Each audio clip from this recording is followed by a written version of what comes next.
حكايتنا بتبدأ مع بنت اسمها نينا اللي بتكون سارقة حاجة وبتجري بتهرب في شوارع المدينة. في الوقت ده بيظهر صاحبها ساجي وبينادي عليها علشان يساعدها، والاتنين بيقدروا يضحكوا على الحراس ويهربوا وبيروحوا على صاحبهم كولين، والتلاتة دول بيكونوا أطفال فقرا جدا بيسرقوا من الأغنياء علشان يلاقوا لقمة ياكلوها ويعيشوا. وهنا بنعرف إن من حوالي 5 سنين حصل وباء ضرب المدينة ومات ناس كتير جدا، وأطفال كتير فقدوا أهلهم زي كولين وساجي اللي بيكونوا إخوات فعلا. ونينا كانت جاية تعيش معاهم بعد ما فقدت أهلها هي كمان. وفي اللحظة دي كولين بيفتح الشنطة اللي نينا سرقتها علشان يشوفوا فيها ايه، وبيلاقوا جوه الشنطة جوهرة لونها نفس لون عينين نينا، وده بيخلي نينا محرجة جدا لأنها طول عمرها بتحاول تخبي لون عينيها من الناس علشان لو حد شاف الجوهرة دي وشاف عينيها ممكن يربط بينهم ويكتشف سرها، وممكن لو حد اكتشف سرها يخطفوها ويبيعوها في سوق العبيد علشان العيون الزرقاء دي نادرة جدا والأغنياء مستعدين يدفعوا فيها أي تمن.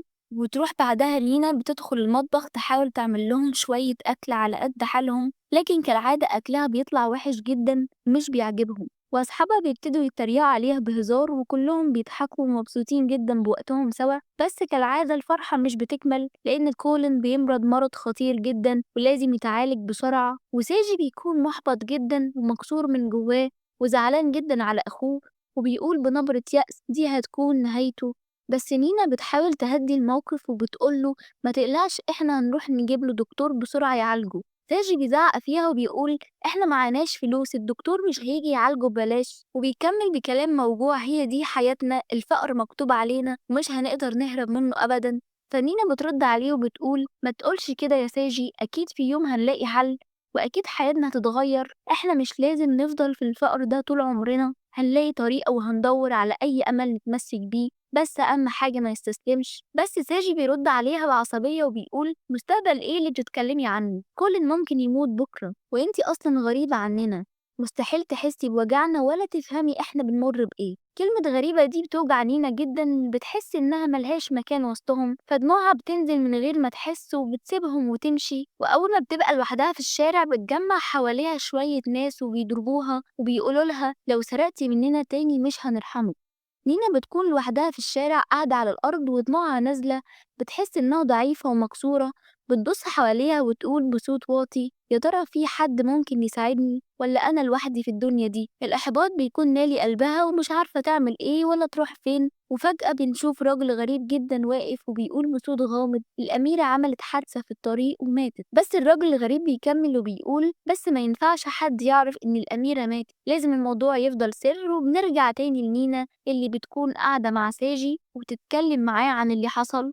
ساجي بيبقى ندمان جدا على كلامه القاسي وبيقول لها آسف يا نينا، ما كانش قصدي أجرحك، أنا بس كنت مضغوط ومكسور على أخويا. وفعلا نينا بتكون طيبة جدا وبتسامح ساجي على كلامه، وساجي بيقول لها في مكان أنا عايز أوريهولك، ونينا بتوافق ومش بتتردد وبيمشوا سوا وبيتمشوا لحد ما بيوصلوا لبيت غريب جدا، ونينا بتبقى مستغربة وبتسأل انت عايز توريني ايه هنا بالظبط؟ وساجي بيتنهد وبيرد عليها أنا آسف يا نينا بس دي الطريقة الوحيدة اللي تخليني أخرج من الفقر اللي احنا فيه. وفجأة ساشي بيبدأ يجري بسرعة جدا وفجأة بيظهر رجلين ورا نينا علشان يمسكوها.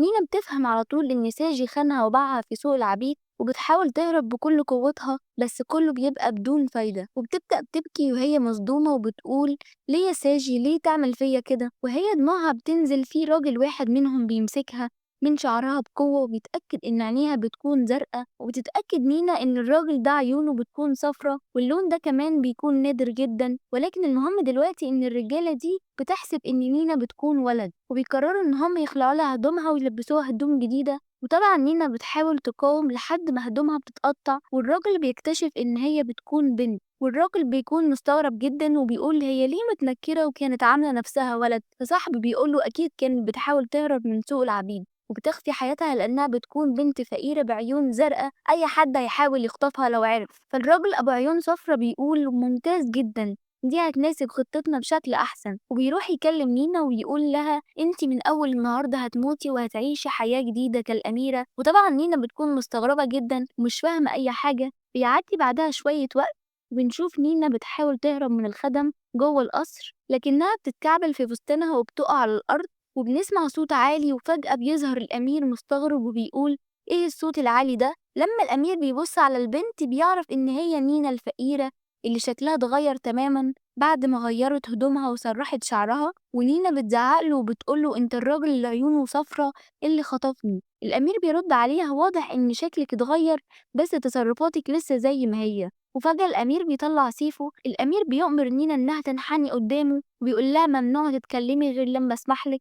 بعدها بيبدأ الأمير يتكلم معاها ويقول من النهاردة انت هتعيشي باسم الأميرة عيشة، أميرة المملكة الجميلة المشهورة بعيونها الزرقاء. وبنعرف إن نينا هتلعب دور الأميرة دي لمدة 3 شهور. الأمير بيقول لنينا إنها تعيش دور الأميرة عايشة لحد ما تتجوز أمير مملكة جلجاد وتستلم الحكم، وكمان بيحذرها إنها خلال الفترة دي ممنوع حد يعرف حقيقتها. فنينا بتقوم ضربة السيف برجلها وبتاخده من الأمير لأنها حاليا مش خايفة من أي حد وما عندهاش حاجة تخسرها. وبتقول للأمير انت لو عاوز مني حاجة كلمني بطريقة أحسن من كده. طبعا الأمير بيكون مستغرب جدا من تصرفاتها وبيقول لها يا بنت وطي صوتك شوية. فنينا هنا بتقوله انت لازم تقولي أنا فين دلوقتي وانت مين بالظبط يا إما هسيبك وأمشي وأروح البيت. فالأمير بيقول لها تروحي فين أصلا انت بتكوني فقيرة وما عندكيش بيت، ولكن بيكون متفهم كلامها جدا وبيتأسف لها على طريقة كلامه وبيقول لها أنا اسمي الأمير أزور، وبيقول لها انت لازم تتعلمي بسرعة. بعدين بيقول لها إن خلال 3 أيام هتروحي تقابلي الملك. ونينا بتتوتر من الفكرة جدا لأنها خايفة تتكشف، مش عارفة إذا كانت فعلا شبه الأميرة عايشة ولا لأ.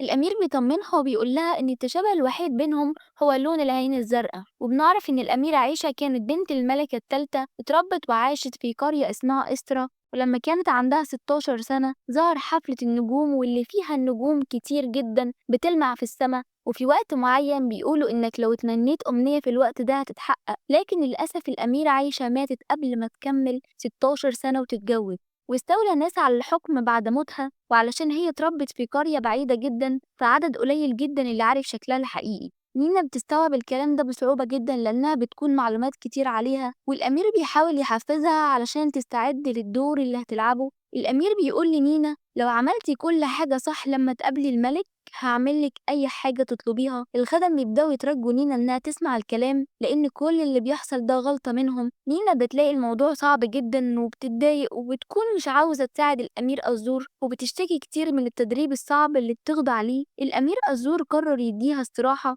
بياخدها لمكان عالي جدا في القرية علشان تتفرج على المدينة من فوق. نينا هنا بتشوف منظر جميل جدا وبتقول فعلا حياة الفقراء مختلفة تماما عن حياة الأغنياء. وأزور بيقول لها إحنا محتاجين مساعدتك علشان ننقذ المملكة. الكلام ده بيخلي نينا توافق على طول وتسمع الكلام. وبعد كام يوم بيجي اليوم اللي هتروح فيه نينا تقابل الملك، وبنشوفها لابسة هدوم جميلة جدا وبتعجبها. الخدم بيأكدوا عليها إنها لازم تعمل كل حاجة صح وتتبع التعليمات لأن لو حد اكتشف حقيقتها هيعدموها. وده بيخلي نينا متوترة جدا. ونينا بتروح تقابل الملك، بتدخل القاعة قدام كل الناس اللي بتشوفها وبتنحني قدام الملك وتعرف نفسها أنا اسمي الأميرة عايشة. فالملك بيقول لها ما تخافيش قومي وارفعي راسك. نينا بتسمع الكلام ده وبتبص قدامها، ولما الملك والملكة بيشوفوا عينيها اللي لونها أزرق فبيندهشوا وبيقولوا عليها جميلة جدا. نينا بتكون متوترة جدا وخايفة وهي بترد على الملك، والملك بيطمنها وبيقول لها أنا عارف إن الأمير أزور متابعك كويس. لكن الملكة بتبدأ ترخم على نينا وبتقول إنها سمعت إن الأميرة عيشة بتكون شاطرة جدا في الرقص وبتطلب منها ترقص رقصة معينة. نينا بتكون خايفة جدا لأنها ما تعلمتش أي رقصة ومش عارفة تعمل حاجة، وبتقول في نفسها إن دي نهايتها وإنها لازم تعترف بالحقيقة. لكن الأمير أزور بيتدخل بسرعة وبينقذها وبيقول للملكة إن الموضوع مش مناسب يحصل من غير وجود الأمير اللي هي هتتجوزه، وبيطلب تأجيل الموضوع. وبعدها نينا وأزور بيخرجوا ونينا بتكون محبطة جدا وبتقول إنها فشلت في أول مهمة لكنها برضو محدش اكتشف حقيقتها لحد دلوقتي. الأمير أزور بيكون زعلان ومحبط منها. نينا لما بتروح البيت وبتنام على السرير بتكون حزينة جدا وبتقول لنفسها إنها ما تستاهلش كل الملابس الحلوة دي وكل الأكل اللي عندها دلوقتي، وبتقرر إنها تهرب مرة تانية لكن بتفتكر إنها ما عندهاش حد تلجأ له خصوصا بعد خيانة ساجي ليها. نينا دلوقتي ما عندهاش أي أصدقاء، لكن فجأة بتسمع صوت عالي قوي من البلكونة. بتطلع تشوف الملكة وهي بتزعق للأمير أزور وبتقوله ليه ما ينفعش الأميرة عايشة تعيش معانا في القصر.